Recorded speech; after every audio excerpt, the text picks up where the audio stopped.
Okay, I'm going to call the meeting to order. Roll call, please.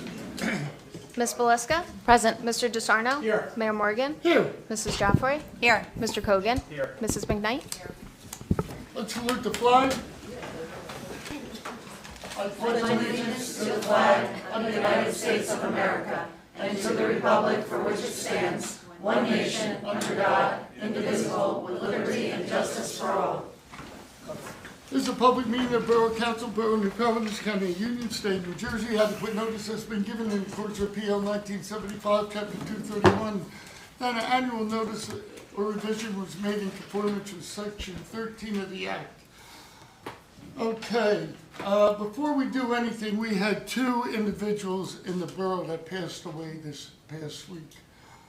One is Leo Piovano, who was a longtime member of our diversity committee. He taught Italian classes at the senior center for many, many years. Just a terrific guy, and he will be sorely missed. The other is Hugh Cahill, and he was a personal friend of mine. He was on the fire department for 17 years. He was at every community event I can think of, which the fire department participated in. Just a terrific guy. He happened to work at UPS like I did. Unfortunately, he never made his retirement.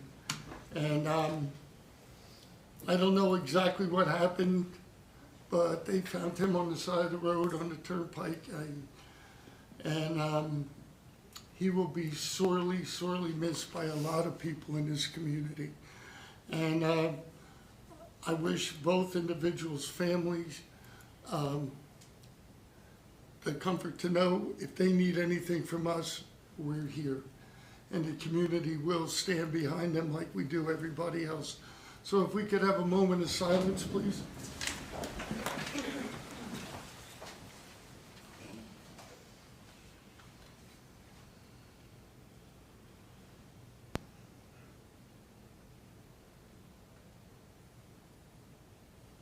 Thank you very much.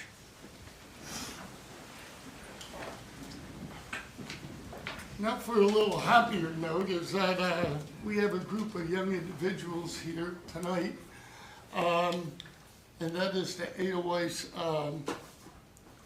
musical choir, and they help us every year out at the tree lighting, which is the Night of 1,000 Stars. We thought it'd be nice to invite them and give them certificates of appreciation. So Amy, if you could come up, please.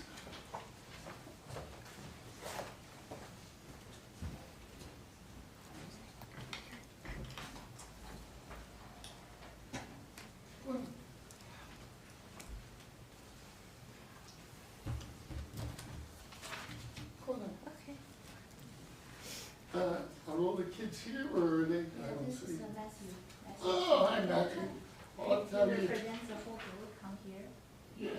So I will give you all of these and say thank you so much. You've been doing this for how many years? 5 years. 5 years.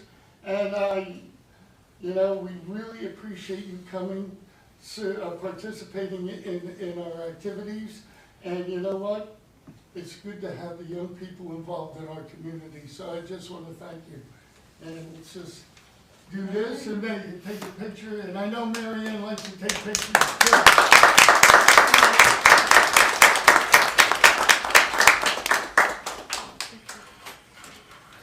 One more, please. Thank you. Thank you very No, much. no, thank you. It's You our want to say a pleasure. few?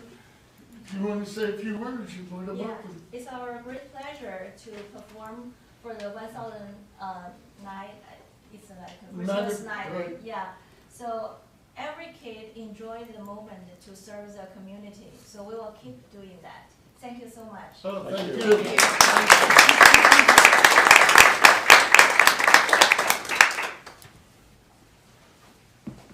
Now, we have a big award coming up.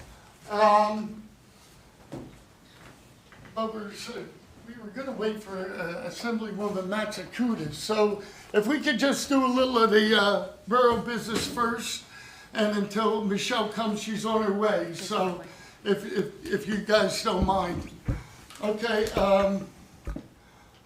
let's go to the public hearing on ordinance 2402. Please read the title. An ordinance granting renewal of municipal consent to Comcast of New Jersey LLC to construct, connect, operate, and maintain a cable television and communication system in the Borough of New Providence, Union County, New Jersey. Can I have a motion, please? So moved. Second. I'll second that. What this ordinance is granting the contract between Comcast and the Borough of New Providence, and I think it's a duration of 10 years. Yes. Okay, so if anybody has wants to make a comment on this ordinance and this ordinance only, please raise your hand. Seeing no one, I declare the public hearing closed. Roll call, please. Ms. Belisca? Aye. Mr. DeSarno? Aye. Mrs. Joffrey? Yes. Mr. Cogan? Yes. Mrs. McKnight? Yes. I'm an appointment for the Mental Health Awareness Committee for Bill Sorochin. Can I have a motion, please? So moved? I'll second that. All in favor? Yes. Aye. No, so be it. Sustainability, Amy Marshall. Motion, please. So moved. Second. All in favor? Aye. Yes. No, so be it. Approval of minutes for February 27th. Motion, please. So moved? Second. Second. All in favor? Aye. Yes. No, so be it. March 2nd. So moved? Second. All in favor? Yes. Aye. No, so be it. Okay, we have correspondence from PSE&G, public hearing for Clean Energy Future Program, New Jersey American, filing for proposed rate change. I guess they're going down, right? Yeah. Jersey Central Power and Light, public hearing for energy efficiency and conservation plan, Township of Chatham for stormwater control, same Township of Chatham for floodplain management, Passaic River Coalition membership, Board of Adjustment, 6 Wellings Road to install a generator, Sophia Monska about highway traffic concerns on the high school drop-off, Dan Badgley about tree preservation removal ordinance, and Paul, I think you're working on something with that and Yeah, to as I conform with indicated, the state. DEP is requiring every town to adopt the tree removal ordinance. They have template, and it's quite involved, so we've started to work on it. Thank you, I appreciate it. Okay, Passaic Valley Water Commission, Little Falls Hydroelectric Project, Jersey Central Power and Light, zero emission recovery charge, Board of Adjustment for 49 Maple. And, there's Michelle. Perfect Okay, timing. any comments on the correspondence? No. Seeing none. Let's go, we can go now to our awards.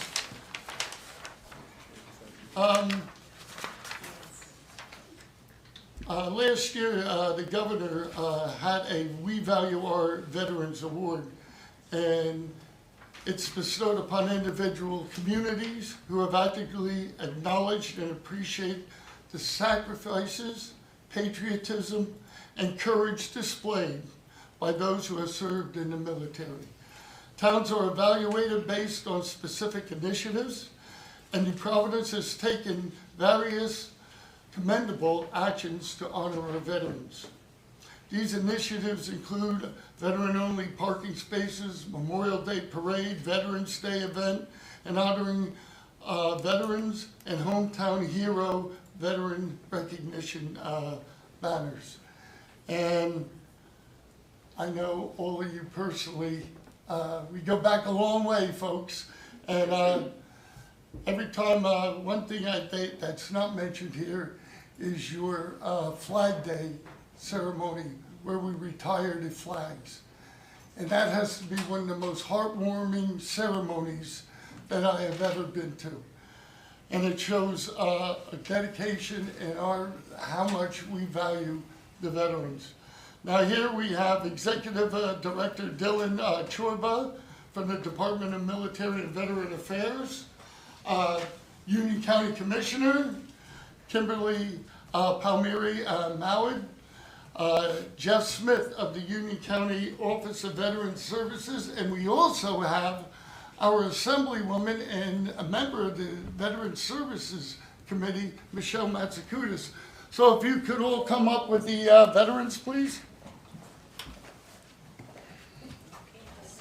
Let's go.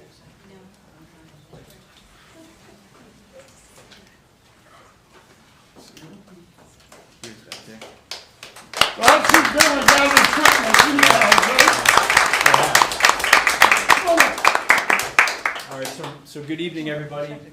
As Mayor Morgan mentioned, my name is Dylan Chorba, the Executive Officer of Veterans Affairs at the New Jersey Department of Military and Veterans Affairs. Quite a mouthful. Yeah. It is an honor to be here tonight. Not many towns receive this recognition. It's a testament to this community's willingness to go above and beyond to serve the veteran community. So anytime we get the chance to present this award, it really is an honor. Not just for this culminating moment of presenting the award, but for all that you're about to do and continue to do for the veteran community in this area. So thank you for having us. Thank you. Let's do this. Why don't you guys come up? Al, why don't you move around to the other side so you can. Yeah, why don't we people. go Why around don't to you the come up other side? It'd so you be can have easier. people. Yeah, because then there's more space. Come this way. Let's go this way. No, you go first. You go first. Must be wider on that side.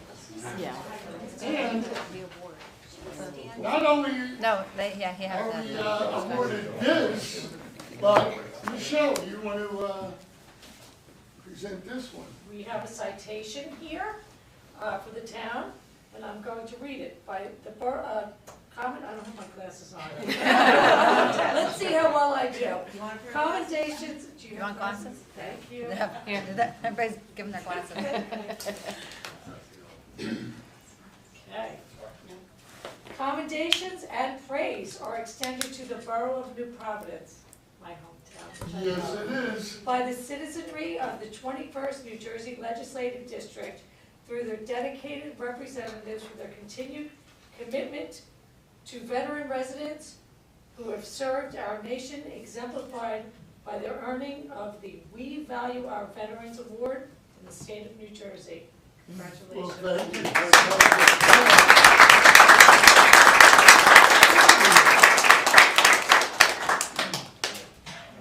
You know, it's not often you get recognized by the state, the county, you know, and it's just a great thing, and you've all been great partners working with us with all these things, so thank you.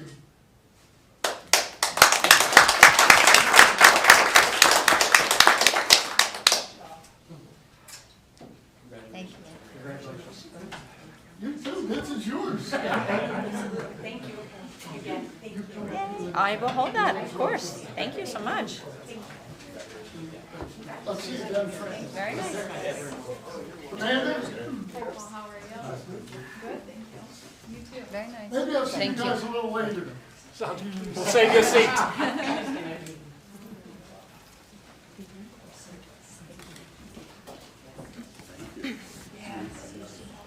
Perfect. Very nice. And I want to also thank Allison Smith, our Community Activities Director, because she coordinates everything that happens with community events in our town. And if it's not, you know, she's very involved in the Memorial Day parade, everything. We can't do it without you, Allison, so thank you.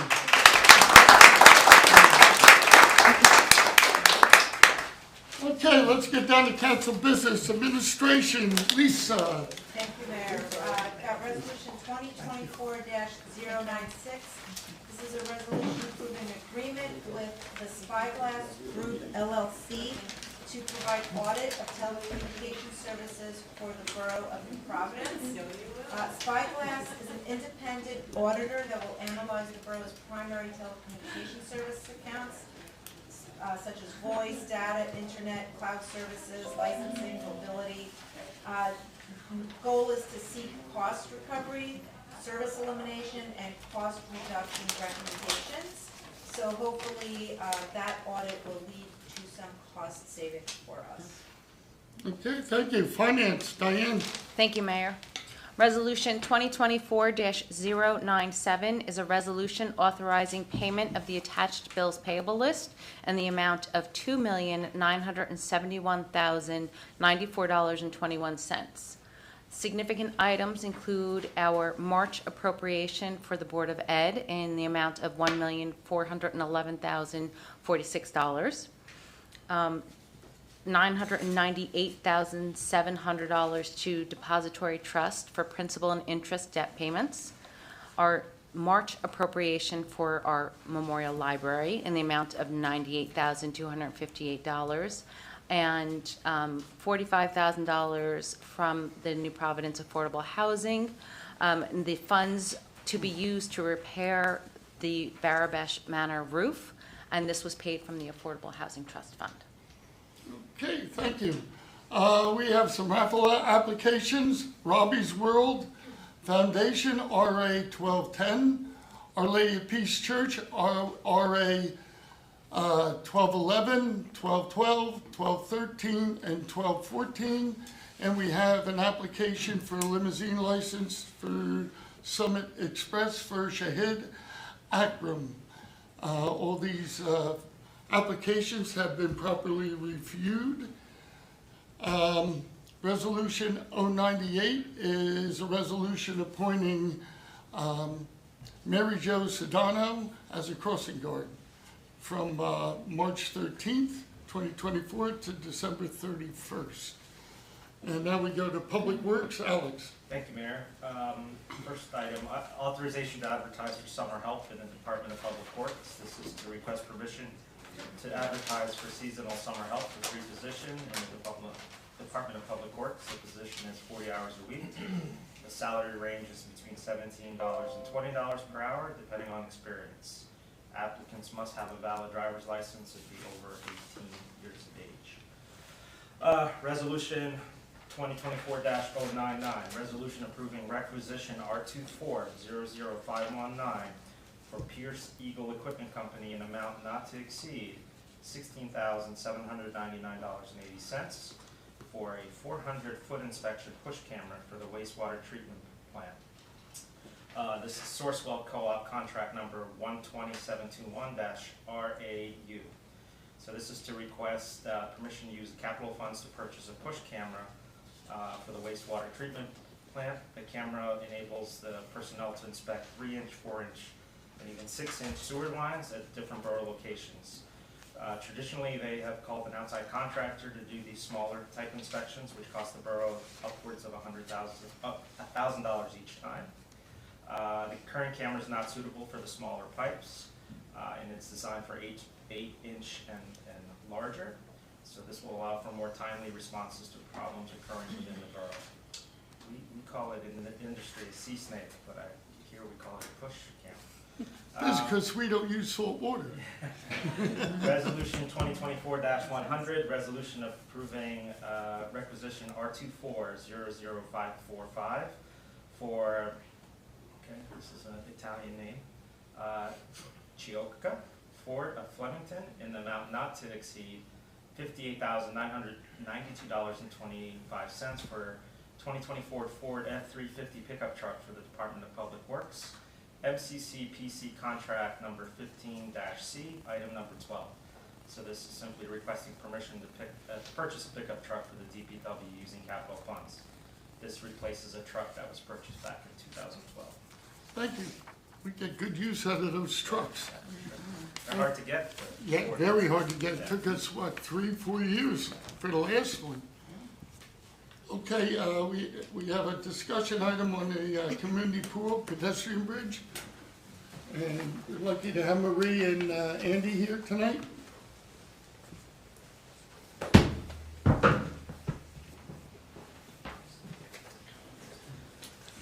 Welcome. Thank you. Well, thank you for having us tonight.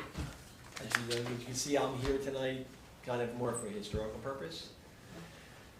The pool bridge, which goes from the pool parking lot to the pool, also services the high school. That bridge has had issues over the year. The ratings, the weight limit rating has changed. But on that bridge, it handles both chlorine truck traffic and it handles garbage traffic plus DPW trucks. No other cars or vehicles go over there.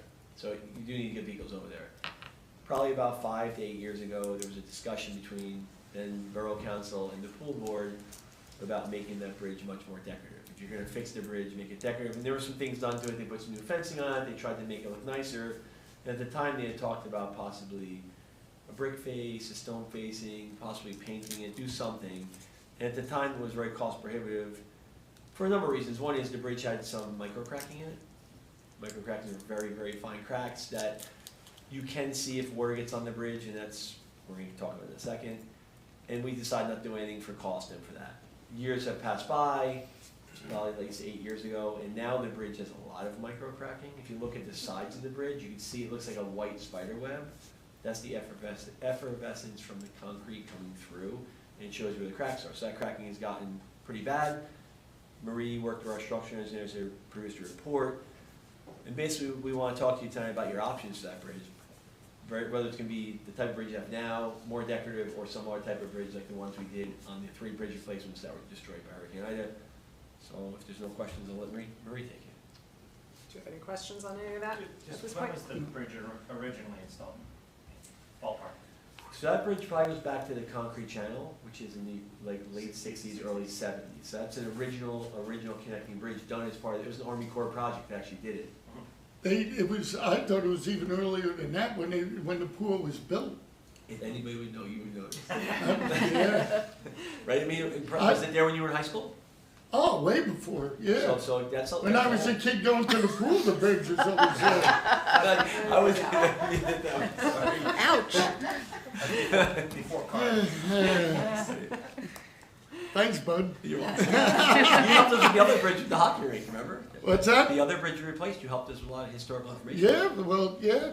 Ever since I can remember, when that pool was open, that bridge was here. So I think the pool was opened in like 62, 61, something like that. I mean, the bridge has reached its life. Yeah. I mean, Oh, absolutely. You have to replace the bridge. You can continue the limited traffic you have across it for deliveries. We're recommending like a monthly inspection on it, but it has to be replaced. So, Yeah. Marie, you have more information. Yeah, so we went out and did we had our structural guys go out and do an inspection on it, and doing the best they could without being able to see in between some of those beams.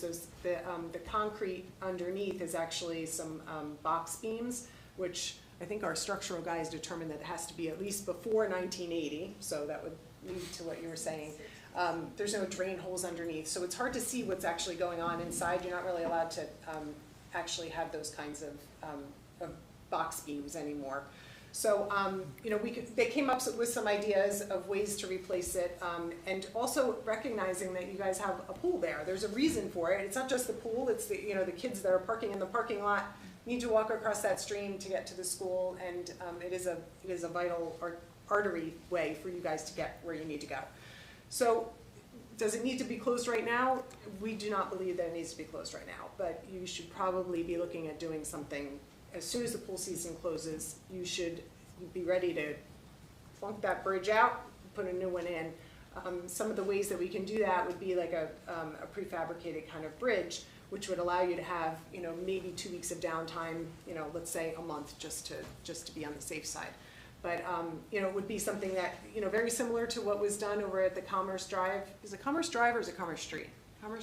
Either Commerce one. Drive? Okay. Drive. So that the bridge that you replaced over there, it would be that same kind of bridge. That would be something that you would be able to put in there rather quickly. You could put in a concrete bridge. That would probably cause some more interruptions. It would be a lot more expensive, we determined. So we didn't actually do too much in-depth look at what kind of replacement that would be, because it really isn't, it doesn't really fit your needs. So anyway, are there any questions on that part? Because I have some roundabout ballpark numbers. So those bridges, the one like that on Commerce, is that strong enough to withstand vehicular traffic on it? Well, it wouldn't be like the one that's at Commerce. The one at Commerce is actually a truss bridge, and this one would be steel beams underneath it with the superstructure on top, the railings and all that. So it would be something similar to the one that's over at Commerce Street, but it wouldn't be exactly the same. Because you're right, we need to drive your garbage truck over there. It's not a big garbage truck, but it is a truck. The DPW uses that bridge to access just for Chlorine truck, maintenance. The which is chlorine very truck during heavy. the summer. Right, so, you do need some access there. So, the bridge right now is rated at 15 tons. So, I believe that when we sized it, we looked at a 20-ton bridge going across there, but, And if there was ever flooding, like we saw during Ida, that type of bridge would be okay? I mean, the way the bridge is now- Either type of bridge would be fine. Okay, because the way it is now, like, it kind of goes up and, I guess. to Right, like- so the one thing that, just going back to the 3 bridges we did as part of Hurricane Ida, they have to be put back in the same basic geometry and height as they were before. You can't allow any more or any less water to go through, so it has to maintain the basic shape, the height, the opening has to be the same, that's state regulations. And we're doing this as an in-kind replacement, you pop it out, pop it in, no permits required, other than our town permits. Let me ask you a question. The foundation walls, the abutments, right? abutments, Yep. are they gonna have to be changed or no? Can't So change. you're just really taking that one out and putting the prefab in? Well, you bring up a good point too, because right now, the abutments that the seat that the whole Right. bridge sits on, right? The substructure, the bottom portion of it, that's in good shape right now. But if it's left there to sit too long, all of that deterioration that's happening on top, and the way we can tell that it's deteriorating is there's potholes on top, which means that there's something going on underneath it. That's just a sign that something else is going on. All of that efflorescence, the white cracking that's on the side, that's all an indication that there's some chemical reaction inside happening that's causing it to deteriorate. So all of those kinds of things are little clues to us that things are deteriorating on it, but they haven't reached that support structure. If you change this, if you have to replace the support structure, all of a sudden, all these numbers that we talk about, all of a sudden go up. Yeah. And one of the things too is that, I know that you guys had talked about maybe putting some brick facing on those abutments. The problem with that becomes is that you're into permitting issues, because now you're reducing, I know it seems like a little bit, but it's 6 inches of a brick face on one side and 6 inches on another side. Now you've reduced the opening by a foot. Yeah. And that's where there's a problem with that. And Marie, just compared to the 3 bridges we replaced, as you mentioned, just to confirm, Yeah. this one prefab bridge can be delivered, the current bridge gets shut down. So we don't have to shut it down and wait and wait and wait, because at the last time, we were bound by construction delays and Supply delivery. chain issues. Yes, So- well, the idea would be, Get the you bridge know, here, you shut it authorize down. us to start doing a design. We work with a prefabricated bridge contractor. They would be able to manufacture it, and you'd be putting it out to bid to get somebody to actually construct it and actually do the construction on it. And so if you start that whole process now, they can be working on manufacturing it over the summer while the pool's still open. Come September, October, they can take out the old bridge and put in the new one with little interruption. And the difference in the projects were, they were an emergency. Yes. So the contractor had to go right to work on it right away. On this one, they can stage their work, so they'll know the bridge is waiting. Right. And then they'll take the old bridge off, make any repairs to the abutments once they can see what's there. Right. And then within a 2-week period, the new bridge will be on. So it's probably a 30-day construction project at the end of the day. No, and I appreciate the answer on the beautification or the stone facing, but you could you landscape around the abutment somehow, as long as you stay back out of the bank in some way? Yeah, and we were talking about that you could probably do like the side Yeah. faces of it, right? Right. The part that doesn't actually encroach Yeah. into the So I think water. that's the eyesore, is the abutments, the bridge itself is quite nice. Right. But it needs public safety first. Yeah, that's Yeah, right. and that's, I just want, just so I'm crystal clear again, you're saying no emergency, people can still use it, that doesn't, no immediate safety concerns. I thought I heard you say limited access from. Just what you have now. Just From a what you have. vehicle standpoint. Correct. Or more limited, or? No, Okay, just so- the limited access you use it for now, that can remain. That's fine. Which Does is it make- chlorine trucks, garbage trucks, and some DPW. Does it make sense to explore an alternate route to get stuff on that side of the bridge, whether it's coming in from another direction and not put that added stress, or that's not needed, you're saying? Right now, it's not needed. You know, Okay. we're recommending having our structural engineers, they did a good baseline a month ago. Yeah. Once a month, just going out and taking an eye on it to make sure nothing is visible. Okay. And obviously, this would all be coordinated or communicated to the pool board as well, I would imagine, and making sure that everyone there is on board as well. Okay, thank you. Correct. So I guess this would happen after Labor Day. After, Right. after the pool closes. Okay. All right. But we Any need to, other- we need to discuss money first. So, Well, yeah, so there's options about what you could do. Right. You know, there's, this, you could just do a steel bridge, just a plain steel bridge, I'm sorry, painted steel bridge. That would be, about 450,000, and that's, we're trying to give you a number that's encompassing all of the design, the construction, you know, our soft costs and that as well, okay? Turnkey. What? Turnkey. Turnkey, yes, there you go. And a galvanized bridge would be about $475,000. A galvanized and painted structure would be $550,000. These are all engineering estimates, right? We haven't put that out to bid or anything. It's expensive paint. And if you did. Oh, it is expensive. It's like It a is. car paint. It's very And then a precast concrete one, as I said, that one's Yeah, a that- little more we don't intensive, need that. probably about 800,000. Thank you. And what's the difference between the lower two, So the painted one would not be galvanized steel. So that one, that would just be painted, and, you know, the galvanized steel is actually a sturdier steel. I would what's go the- with the galvanized steel, you don't have to What's worry the about difference rusting. We want the list. Yes. Yeah, the bridges Yeah. that you did in Ida were all galvanized. Galvanized, Yeah. not Okay. painted, right. galvanized, not painted? And that, the Galvanized differential and there not is like the sturdiness and the longevity of it. I'm Well, sorry? it doesn't Like rust. what's, it doesn't rust, so it. It's gonna increase longevity. Yes. Yeah. Yes. We would also have to coordinate with the Board of Ed. I mean, that's a busy time too, after Labor Day. And I know a lot of kids use that bridge. And football, School, actually, and football season too. and Mhm. it can cause Right. Big disruption. Right. I mean, for, Unfortunately, there is no good time to do No, it. there's, Right, there's yeah, I mean, always you something have going to, on. you have to weigh which time you want to do it. Yeah, Yeah, I think the key is getting the bridge. right. yeah. Then you move on to the next. And then we'll figure out the Right. next step. right, then we can schedule with both the school and the pool, we can have Bernadette set up meetings with both, we can meet and kind of get a schedule. Maybe Right. the school can have their games away for the first half of the season, Mhm. the next half or Yeah. vice versa, home and then away. So, Yeah. you know, and this is all subject again, that this bridge every month looks good. Yeah. And so far, So far, so good. And we would be able to obtain it in the fall? It's not like supply chain issues The or? sooner we get started, the better. Right. Yeah, So we have to get started on it, or every month that goes by, it's one less month.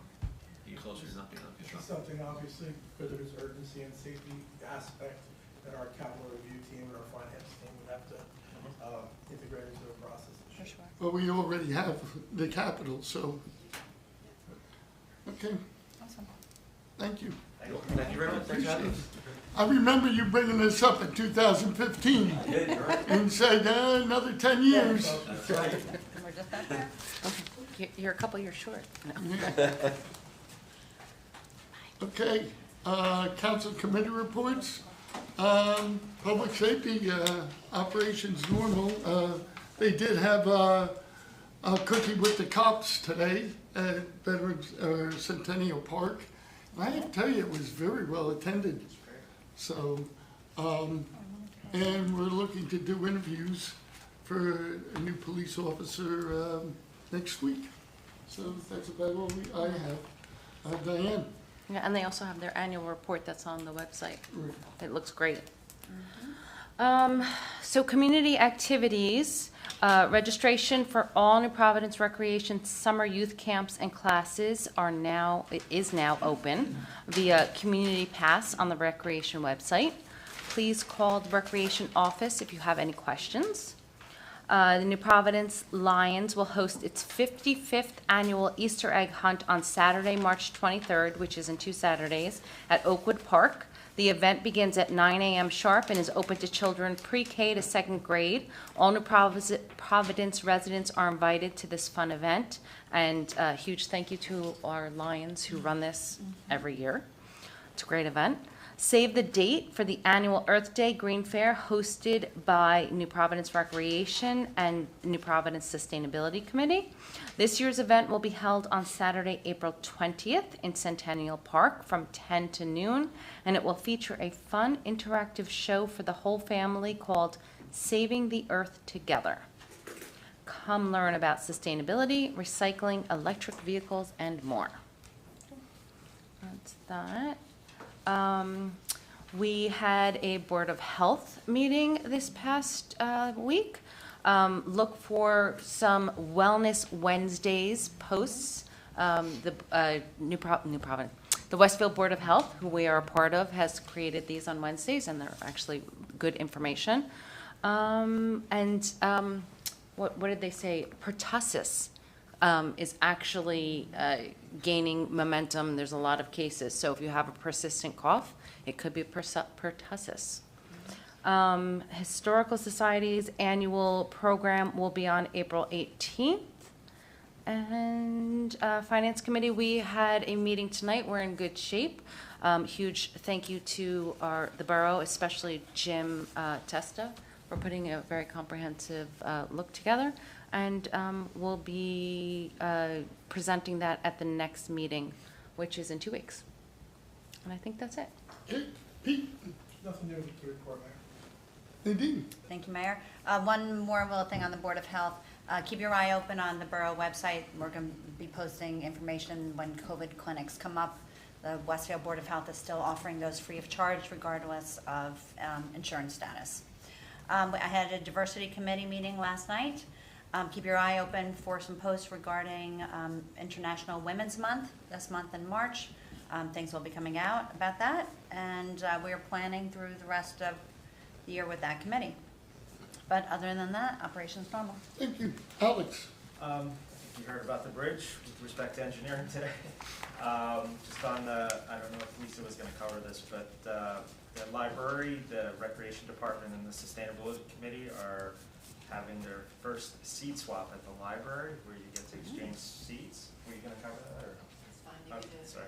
That's on He always steals March the thunder. 23rd between 2 and 4 p.m. at the library. Okay. And a huge shout out to our Wastewater treatment plant. Sorry, Diane. You reminded me. Put up with Yeah, all that rain that rain. had to work around the clock. Yep. But as always, they persevere. Okay. Lisa? What do I have? I've got Municipal Alliance, met on March 6th. They are working on their goals, working on their work plan, and some of that includes some events that they have coming up. Monday, March 18th is a parent workshop titled Mindful Parenting, and that will be in the Media Center. What else? We have Narcan training, which is going to be on March 27th at 6 p.m. right here in Council Chambers. They do have some Narcan kits that they'll be giving out that night, so maybe it's like first come, first serve. I think they have about 15. I thought it was 30. 30? It's a lot. They have some kits. And they are working on every 15 minutes, which is always a big project for them. This year it's going to be on May 22nd, and it's all systems go. They are working on it right now. Okay. And the library board will meet next week, so. Okay. Thank you. Bernadette? Thank you, Mayor. Just a few things. Quality Electric will be in the borough on Friday. They'll be installing the rapid flasher beacon at Central and Valentine. So they had done some preliminary work, and then I think they were waiting for pieces or something. So they should be finishing up that job on Friday. It's also my understanding that the work approved by Summit last summer, late summer, fall, for Division Avenue will start up again in April. As a reminder, that's a shared project between the Borough of New Providence and the City of Summit. The City of Summit is the lead municipality on that, so, and they have a lot more work that they're doing on their side of the road than we are, but that should be starting up imminently. For anyone who has traveled Maple, we are well aware of all the potholes. DPW is trying to keep the road together until the DOT project is approved and put out to bid. We are waiting for the municipal budget to be passed in order to put that out to bid. And once the bid packet comes back and we award the bid, we will have to encumber the funds. So it's important that we wait to have the money to actually do that. And then just a few more things. As the weather's getting warmer, I just want to remind residents to slow down. There's kids in the road. There's bicyclists in the road. There was a tragedy the other day in Berkeley Heights. Just be mindful that we're sharing the road with other people. And just look out for the spring newsletter. It should be out in your mailboxes in the coming weeks. That's it. I just want to say something about the Division Avenue. I know a lot of residents contacted me about Division Avenue. I'm going to make it perfectly clear. We were ready to pave that last year. And Summit came to us and said, you know, let us take the lead. It makes no sense to pave half the road. So we agreed with that. We thought it was going to get, we gave our half of the money back in August, I believe, right, Bernadette? And we thought it would be paid by Thanksgiving. Well, it didn't turn out that way, but I'm glad to hear that they're starting back up again to do what they have to do. I know they're putting in sidewalks and tree work and all the things that we did 2 years ago. So I'm glad to see that that's happening. So Bernadette, for the Maple Street project, Yep. obviously after it's bid out, what ballpark? We're looking late summer, probably early fall. Thank you. One thing I did hear from the police is that we saw a lot of PSC and G trucks going down Springfield Avenue, and they said they're pretty much done with all the work that they have to do in the borough, digging up the road. So hopefully we'll get those roads paved pretty soon too. So I know you and Marie work your magic with them. So I mean, we paved 58 roads last year, which is incredible. So. Okay, we'll go to public comments. And I'm going to read this because I've been very lenient. It's kind of gotten out of hand. And I watch all the council meetings in the surrounding communities, and they abide by this. This is an opportunity for any member of the public to be heard about an issue that are not separate topics scheduled for public hearing tonight. To help facilitate an orderly meeting and permit all to be heard, speakers are asked to limit their comments to 3 minutes and may only speak on one topic per night. So let's go. Anybody wishing to address council tonight? Hi, Sarah. Hi, Mayor Morgan. Sarah Aarons, 99 Crest Road. I know that was directed at me because I've No, it definitely wasn't. taken It a was- lot of time and I appreciate it. Yeah, and I've been very lenient with a lot of people, and Yeah. it's really gotten out of hand. So Understood. Understood. I just have a couple clarification points from the council meeting last 2 weeks ago, and then a question, actually, see if there's any updates from when the takeaways we had. But there was mention several times last council meeting that I was seeking taxpayer money to pay for personal property, and I just want to absolutely, or private property. I just want to absolutely clarify, it's not that I'm seeking taxpayer funds for private property. It's definitely for the borough to pay for and take ownership of the stormwater system accessories, as we've been arguing and debating whether it's an accessory to stormwater system or not, and how it supports it and what purpose it serves, et cetera. But part of what's damaged is absolutely an accessory to the stormwater system, which is the fence. I mean, it's indisputably part of the stormwater system, which has never actually been a question in the discussions we've been having. And it is in the maps from the early to late 1960s. Latest revision is 1968. So according to the borough, that's before a house was built. So the fence definitely shows there. It's not detailed plan by any means or map, but the fence is definitely there. And so there was 2 points there. And then the third point was that there was mention that the deed the easement, the deed for the easement for the stormwater system area was to just clean the stormwater system, but it's definitely not just to clean, and it states it in the deed, as we've talked about before, to construct, maintain drainage ditches. So it is to maintain, but to lay, relay, construct, reconstruct, replace, repair, operate, and maintain sanitary sewers and stormwater sewers with the appurtenances, which is legal speak for accessories and so on and so forth. But I just wanted to clarify those points. And then I wanted to ask if there was any update from an engineering report perspective. I will have to leave that up to I know Matt. Mr. Rizzo or Alex. I can take it. So, Sarah, Matt and I met with Bernadette. You saw Andy and Marie earlier this week. We reviewed everything, tried to look at every possible way that we could help with matters, with the fence, with the seawall. And I think Andy or even Bernadette reached out to Jimmy Johnson, who, remember we were discussing who put the fence in, why it was there.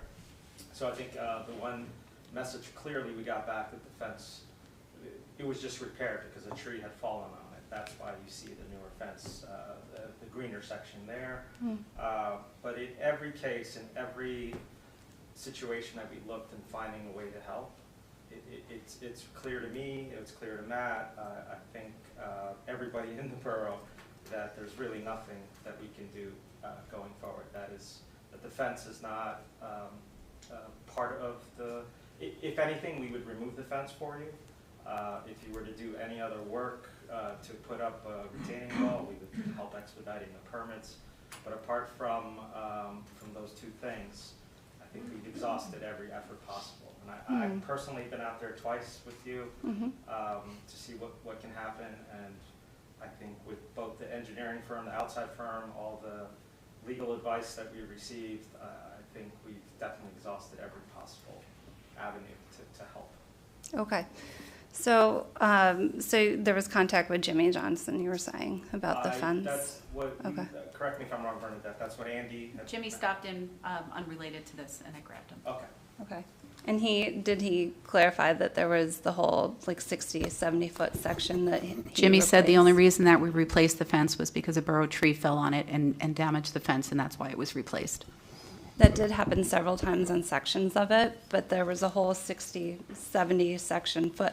So you'll have to tell him the story or remind him, because he'll remember this.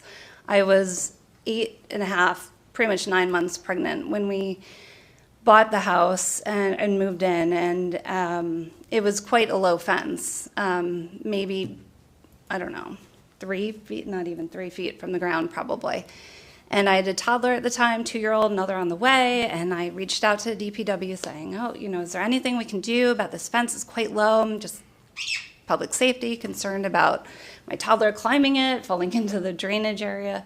And as we were standing there looking at it, me super pregnant, a snake slithers by, and I literally jumped out of my skin. And I think he had a heart attack because he's like, oh my gosh, are you okay? Because I was so pregnant. But he would definitely remember that, and then the subsequent replacement of that fence and making it higher for public safety purposes. So I'd welcome a conversation further with him about it. Well, Jimmy's not an employee anymore. So Sure, but he would be able to remember that. We can't force him to have a conversation. No, that's fine. Yeah. But if we're relying on who owns the fence now, which wasn't... Well, I have to go, and we all have to go with our professionals' advice. Sure. And when you first came to me back at the National Night Out a few years ago, and I said, I will do everything I can to help you out, as long as our professionals say we can do it. And if FEMA agrees, they haven't. It's not our property, and we cannot spend public taxpayer money on private property. And it's an easement. An easement, it just means that we can go over it to do what we have to do to maintain that waterway. And to maintain the waterway is that we bring in the front end loader and clean out debris. That's all we've ever done on the concrete channels. That's it. Yep. the concrete channel itself, but definitely replacing or repairing sections of the fence too. It's not our property. I wish I could give you a different answer, and I Yeah. feel for you, but I can't do it. Well, the fence is definitely not my property. It's part of the stormwater system. It's, The borough engineer had told us we could go in and remove the fence. Okay. If anything else was to be done again now, they wouldn't allow a fence in. it's exactly what it was. DEP would never let us put that fence in. If it was today, Yes. none of those things would be able to, in fact, quite honestly, DEP wouldn't have let us put in the concrete channel.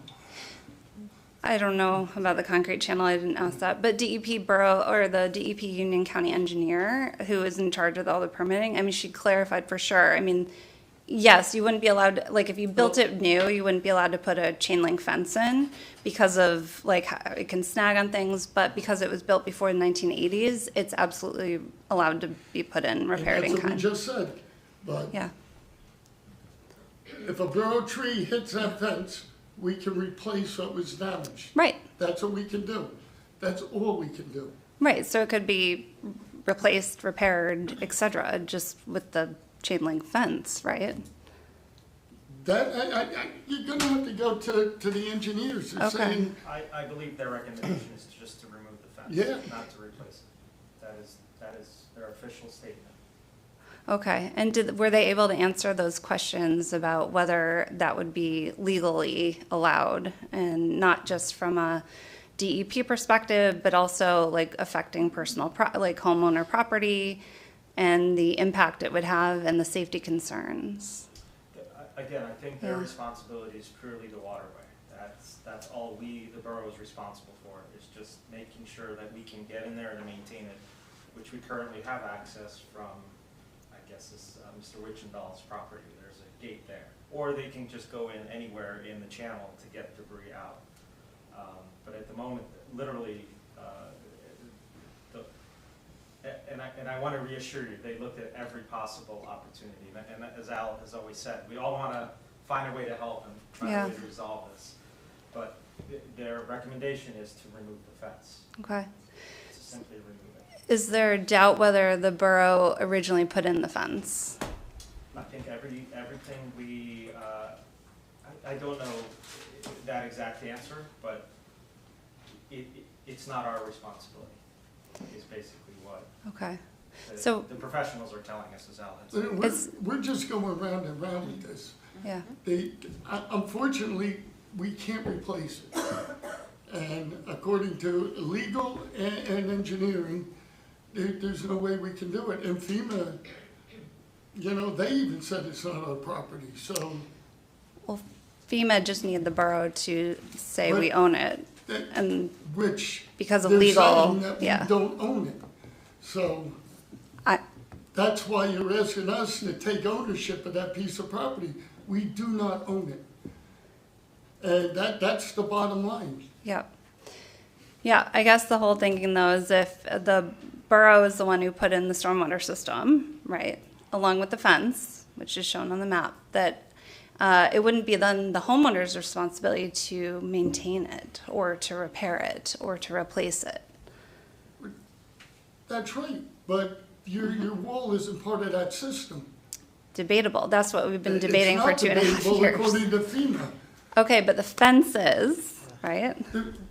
Forget the fence, you're talking about a wall. They're right The next to wall each that- other. Sarah, we've Yeah. gone through, I've spent hours with you on this. Mm-hmm. I cannot use taxpayer money to fund private property. That's the thing. It's It's not illegal. private property. It is your property, right? It's over my property, but that doesn't mean the stormwater system is my property. Or I can actually, so the borough has all the rights. I don't have the rights to do any of these things in that area. We could go on and on. It's not our property. I wish I could help you out more. I've done everything I could. I've sent you to Senator Kane to try and get him to talk to FEMA to get it done for you. They kicked it back saying they can't do anything. There's no more we can do. I wish I had an answer for you. So, I think that's it. I don't know what more to say. Well, the problem hasn't gone away, so I don't. We will do And- everything we can to help you with the permitting. I think Mr. Lynch said he would help in any way he can, and, you can go from there. Well, I need the borough to replace and repair its pieces of that system. Debatable again whether the wall is, but Sarah, the fence is, for I sure. can tell you right now, I don't want to drag this out. It's not going to happen. It's not our property and not our wall. Okay, what about the fence? The fence, like Mr. Cogan said, if it was up to now, they would recommend to pull the whole fence out. Well, we'll talk about that further, I guess. There's really nothing to talk about. Well, something has to be done, so there is something to talk about until it's done. But, yep, and I would Okay, definitely thank you for your appreciate comments. Jimmy's perspective on replacing that fence. Thank you. Yeah. Anyone else wishing to address council? Hi, Sophia. Hello. You know, how are it's you? funny, I just saw John this morning. I know, what's the, right, likelihood of Was it that? Owen, right, John? Yeah, okay. Do I have to state my name? Is that? Yes. Okay. Yeah. So Zofia Monchka, 44 Radcliffe Drive. So I submitted a letter, and I want to thank you because it was addressed pretty quickly, the situation that we had on our street. So what's going on Radcliffe Drive is that apparently this was designated a drop-off location for the school. And for the past year, at least, I can't remember how long exactly it's been, it's just been a danger. And I guess recently, about a week ago, they started cracking down on illegal parking by students in other areas. So the one morning, our street was just lined with cars. I couldn't back out of my driveway because the cars were parked on both sides of our street, which is a residential street. It's not really, a large two-way road. And the cars were backed up waiting to drop off. And the problem there is that I guess it was designated as a one-way drop-off, but people drop off on both corners by that bridge by Radcliffe. And that is just another tragedy waiting to happen. Like you mentioned, the thing that happened in Berkeley Heights. Every morning when I drive there, I see it. Parents are dropping kids off. The kids aren't looking. They just cross the street. The parents just pull out. You have other kids that are actually walking, and there are no sidewalks on that street, right? So you have kids walking, not looking where they're walking, on their phones, and it's just, it's a menace. It's a menace to the children, and it's a menace to the people living on the street, because the people aren't obeying traffic laws because they're in a hurry to drop their kids off, and, that's all they care about. And they're not watching for the residents' safety, and they're not watching for the safety of the children even being dropped off. So I don't know how that was designated a drop-off spot, but I think it's very, very unsafe. So I know there was talk about the Pool Bridge before. I know, yeah. know. So if parking is allowed, I believe, for the high school students Yes. at the pool. In fact, that's where we tell most people to park. Right, I don't understand why they're not dropping off right there, because that's a safer location. This is really a dangerous spot.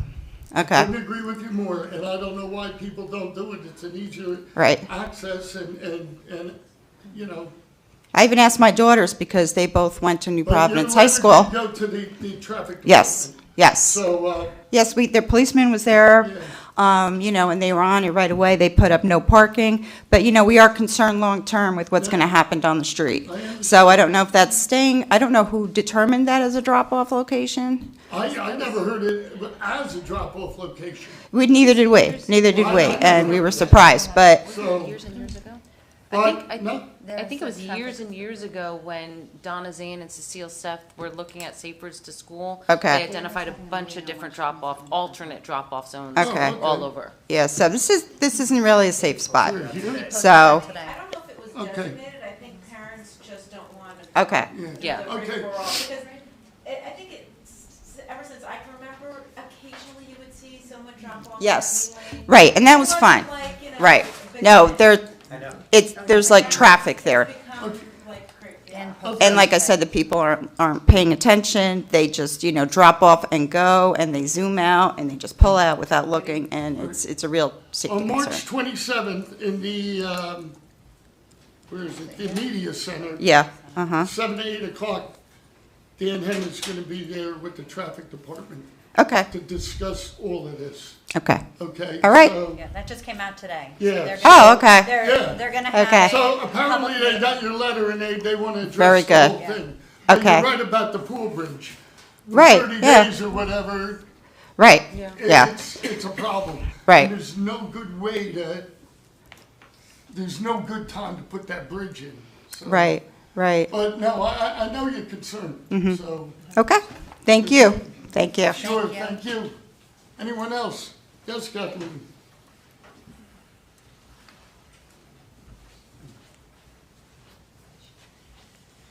Hi, Kathleen Dolan, 12 Laurel Drive. I just have a question. There was a pretty extensive list of correspondence in the agenda tonight. How are the decisions made about what goes into the agenda, what correspondence is highlighted? Because I know that there's often things that come in that I know people have sent in things to the action line and it doesn't appear on the agenda. It only appears on the agenda if it's addressed to mayor and council. Okay, so everything that's addressed to mayor and council should be listed there. Okay, that was just my question. Thank you so much. Anyone else wishing to address council? Yes, Dan?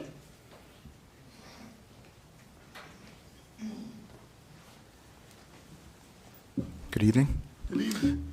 Daniel Badgley, 11 Magnolia Drive. I wrote the letter about the tree ordinance, so I'm happy to hear that something is underway based on the model ordinance from DEP. Is that correct? Okay. There's a couple options in there, provisions for a tree survey, which I think we should include in our ordinance. Something that is not in there as an option that I think should be considered is a landscape plan showing where proposed trees would go, just to make sure that they fit where they're supposed to, and so applicants can either prove or disprove that they can or cannot fit the required tree replacements on their property, and then have to pay into the tree fund. And then the last thing was the tree fund itself. It really only talks about replacement trees and maintenance of those replacement trees. I think if we can include something about being used for anything tree related, similar to what I wrote about in my letter, it could have to do with the soil volume, structural pavement over that soil volume, especially in the downtown area. I think that would go a long way for healthy trees in the long run. So. How about if we do this, Mr. Badgley, I'll give you my card, that's got my email address. Email me your thoughts, because the template, this ordinance is very, I think, intensive, I'll call it. So there's a lot to it, and I'm happy to consider, I'm working with the engineer with it, and I'm not gonna remember everything you just said. So Sure. if you wanna email me your thoughts on it, and I'll communicate with you, and we'll get something by May. It's gotta be done. Okay? Great. Yeah. Dan, what was- Thank you, Dan. In your letter, the municipality in Morris County, which you mentioned that you referenced?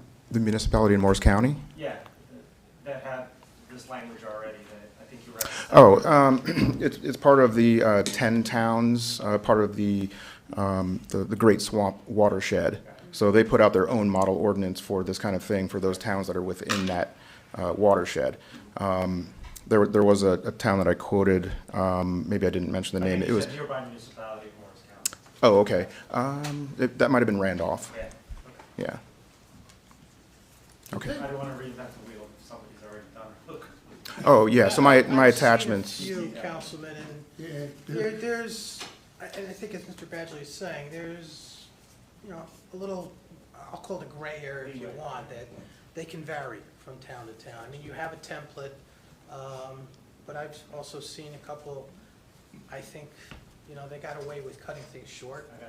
And then I've seen more detail. So I'm working with Marie already, and like I said, I'll be happy to communicate with Mr. Badgley and see what we can put together. Great, thank you. Thanks, Danny. Thanks. Anyone else wishing to address council? Seeing no one, I declare the public comments closed. I need a motion for 1 through 8, please. So moved. I'll second. Roll call, please. Ms. Belisca? Aye. Mr. DeSarno? Aye. Mrs. Joffrey? Yes. Mr. Kogan? Yes. Mrs. McKnight? Yes. And before we go for adjournment, I just want to wish everybody a happy Ramadan. This is the first night, and we wish all our Muslim brothers and sisters a happy holiday. Can I have a motion for adjournment, please? And happy St. Patrick's Day. Oh, yeah, well, I kind of forget that one because, but, and happy St. Patrick's Day.